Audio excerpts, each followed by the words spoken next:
Merhaba arkadaşlar, ben Stein. Age of Empires Mobile'ın yeni bir bölümünden sizlere merhabalar. Bugün yeni geliştirme detayları ve yeni güncelleme detayları bizlere geldi. Vali ve geliştirici arasındaki konuşmayı Türkçe'ye çevirdik. Bazı dillerde bazı ufak aksaklıklar olabilir. Onları da toparlayabildiğimiz kadar toparlayacağız.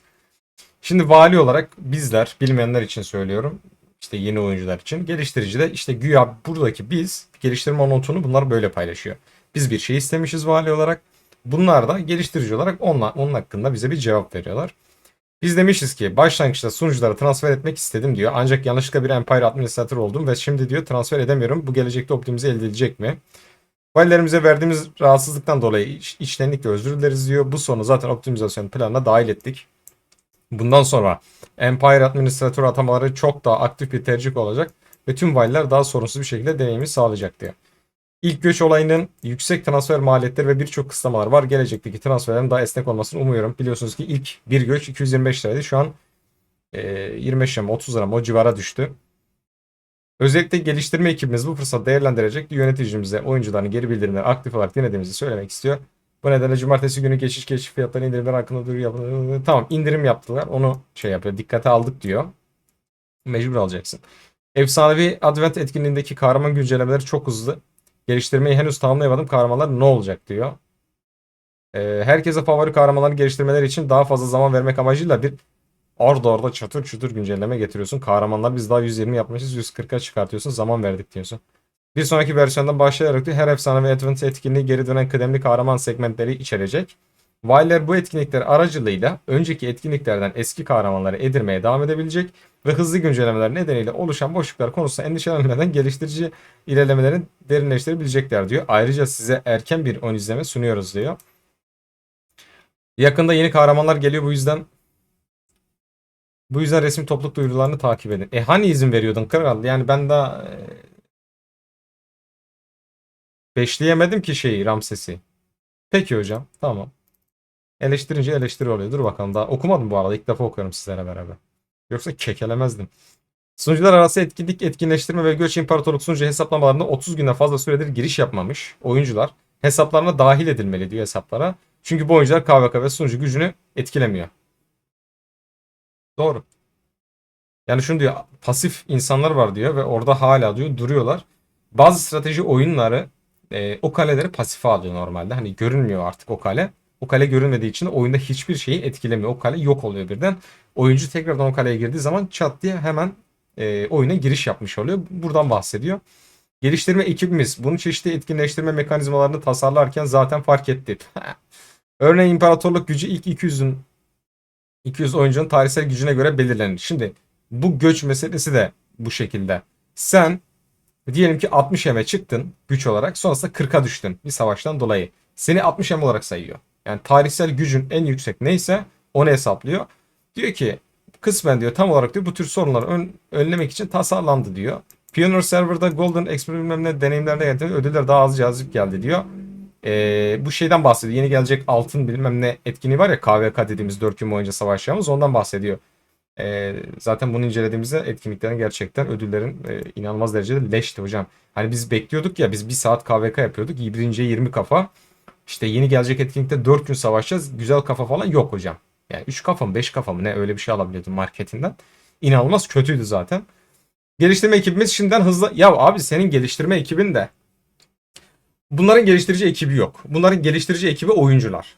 Sürekli bak, biz ne dediysek şey diyorlar hep. Eski güçlerden, eski ebe ebe.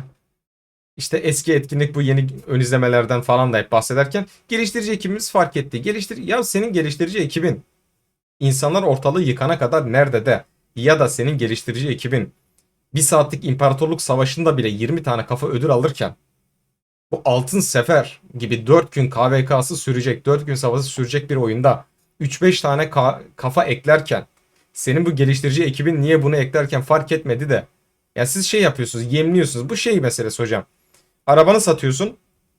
Aslında 300 bine satmak istiyorsun. Ama ilana 350 bin yazıyorsun. Pazarlık vardır. Bunlar da bunu yapıyor. Önce küçük atıyor. Çok büyük tepki gelirse düzeltiyor. Demek ki senin geliştirici ekibin daha gelişmemiş reis. Bunu İngilizce'de yapalım da izlesinler. Daha fazla birlik yuvası eklemeye veya çeşitli senaryolar için farklı birlik dizilimlerini ele almak için otomatik kaydetme işlevi uygulamayı öneriyorum diyor. Bu özellik yani abiler bak eleştirince bazıları diyor ki güzel eleştiriyorsun. Bazılarınız da diyorsunuz ki ya hocam hani çok da kötülemeyelim. Hocam bak Allah aşkına sen bir strateji oyuncusun. Ben strateji oyunlarında kalitesine şundan dikkat ederim. Eğer bir oyuna giriyorsan bu oyuna girdiğin anda senin önüne affedersiniz özür diliyorum öküz gibi paket çıkartıyorsa böyle çat diye ekranın karşısına bu bir strateji oyunu değildir abi. Niye? Şimdi strateji oyununda bir öncelikle senin emülatörün olmak zorunda. Sen kasan bir uygulamada bilgisayarda ya da işte tablet ve telefona indiriyorsun ama henüz senkronizasyonu olmamış bir uygulamada bize bu oyunu oynattırmaya çalışıyorsun ve strateji oyununun saniyeler bile çok önemli. Biz işte eski oynadığımız Dors Mobile gibi oyunlarda saniyelik teçhizat değişip Dors Mobile oynayanlar çok anlar. Böyle rally gelirken saniyelik teçhizat değişip karşı tarafa büyük hasarlar verebiliyorduk. Bizi böyle aktif değiliz zannederlerken. Abi sende daha ordu kaydetme bölümü yok. Ben her defasında ya da hepimiz bir kaynağı çeviriyoruz. Bir keşif görevleri için ordularımızı normal saldırı komutanları yapıyoruz. Bir kaynağı çekiyoruz. Bir bilmem ne yapıyoruz. Yani senin bir emülatörün yok. Senin kocan yok. Senin evin yok. Şimdi senin bir emülatörün yok. Senin bir ordu kaydetme bölümün yok. Senin bir geliştirici ekibin yok. Yani nasıl bir geliştirici ekip? Burada geliştirici ekibi fark ettiyseniz vali. Bizler. Sürekli sunmuşuz. Aa demiştim lan doğru söylüyor falan. Hani diyorlar. Sonrasında çeviriyor. Diyor ki ha zaten geliştirici ekibimiz fark etti. Ya sen de daha bak çatır çutur para kazanacağın etkinlikleri getiriyorsun. Yok 140 seviye kahraman çıkartmak, yok paralı asker bölümü, yok teknik puan bölümü, yok o ya sen daha oyunun alt zeminini bir hazırlasana. Bir ordu kaydetme bölümü çıkar. Bir emülatörünü çıkar. Ne bileyim ee, git yani alt tarafta öncelikle feyiz alacağın bir ton strateji oyunu var. Bunların altyapısını yapmıyorsun. Burada geliyorsun hala yeni daha oyun bir yılını doldurdu ve bir yılını geçti. Diyorsun ki işte birlik yuvası eklemeyi optimize ettik. Sen önce oyunu optimize et. Oyun kasıyor. Zorbayım bu videoda. Otomatik olarak diyor geri dönme ayarlarının yapılmayan birliklerin otomatik olarak kaleye dönmesini önlemek için otomatik geri dönüş işlemini optimize edin. Bu zaten var. Yani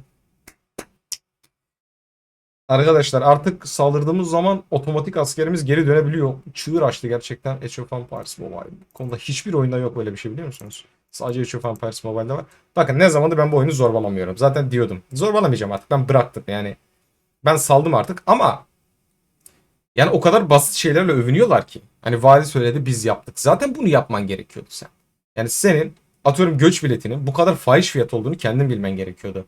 O yuvaları eklemenin kendin yapman gerekiyordu vesaire vesaire. Neyse geldik asıl konularımızdan bir tanesine. Oyuna Osmanlı, Pers, Türk gibi medeniyetlerin bir daha okuyorum. Osmanlı, Pers, Türk gibi medeniyetlerin. Osmanlı, Türk. Osmanlı, virgül, ayrı yani virgül. Virgülden sonra yarım nefes. Osmanlı, Pers, Türk. Ben tarih hocanızı Richard'ın mızrağıyla kafasına vurayım. Yani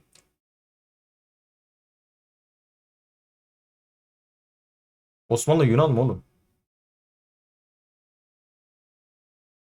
Geliştirici. Diyorum zaten bunlar kendi gelişmemiş. Bununla ilgili herhangi bir planınız var mı? Eğer bunu hadi bak bunu bir tane vali sordu. Sen de bunu bu şekilde yazmazsın. İşte erken bir spoiler. Erken bir yıl olmuş. Yani abi çok şey yapasım var. Yeni medeniyetler hali hazırda hazırlanıyor. Bu yüzden bizi izlemeye devam edin. Ulan senin 7 medeniyet dediğin Osmanlı senin koyduğun medeniyetlere hükmetmiş. Bre gelmişsin. Şimdi bak bu terbiyesizlik abi. Ben bunu açıkça da söylerim. Defalarca bunu geliştirici ekibinden izleyenler de var. Çünkü iletişim halinde olduğum kişiler de var. Hani Discord'dan konuştuğumuz. Defalarca Osmanlı'yı ankete koydular. Defalarca Osmanlı'yı ankete koydular. Osmanlı'nın anketini yaparken biz oyunun başlarında hocam yaklaşık 7-8 ay önce. Bak sonrasında bir daha getirdiler. Orada belirlenen bir çizgi var böyle. Bulursam fotoğrafı ekleyeceğim bu videoya gerçekten. İşte şu kadar oyuncu, şu kadar kıtlı. Ve biz bunu tamamladık. Bak istenileni de tamamladık zaten. Türk kitlesi olarak. Osmanlı kitlesi yaptı mı bilmiyorum. Türk kitlesi olarak yaptık. Ve getirmediler. Sonrasında 4 ay geçti. Bunlar bir daha Osmanlı anketi yaptılar. Kral yani kimi kandırıyorsun sen? Sen eklemeye çalışmıyorsun ki zaten. Biz bununla ilgili özel videolar da çektik. Umursamadınız. Yani hali hazırda yeni medeniyetler. Paralı asker getiriyorsunuz. Yok Pers bilmem nesi. Ya Hintli'nin filini getirdin abi. Atıyorum. Nerede bizim Yeniçeri mesela. Şimdi Osmanlı bazıları diyor ki ya Osmanlı gelince Osmanlı medeniyetini mi alacaksın? Abi Osmanlı medeniyetini almana gerek yok ki. Bu tür bir tarih oyununda farklı ırkların olduğu bir yerde Osmanlı neden olmasın? Bak buna karşı çıkan adamlar da vardı. Bu arada bilenler de biliyor.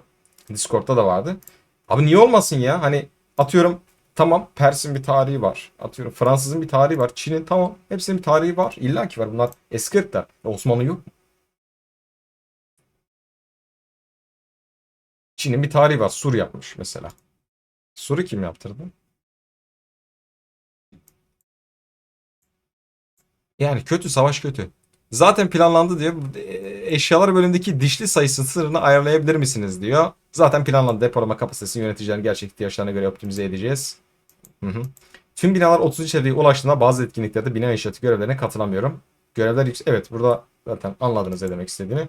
Bütün binalar artık bir yerden sonra inşaatımız bitiyor. Optimizasyonu yapmadığımız süre boyunca teknik puanlarla 35'i çıkartamıyoruz. Bundan dolayı kalıyoruz diyor. Etkinliklere katılamıyoruz diyor bundan dolayı inşaat basma gibi. Geliştirici diyor ki kale testleri sistemi yayına girdikten sonra kale yenileme ve kale teknolojisi geliştirerek inşaat hızlandırma kullanılan görevlere katılabilirsiniz. Kale testleri sistemi yayına girdikten sonra böyle bir sistem geliyor.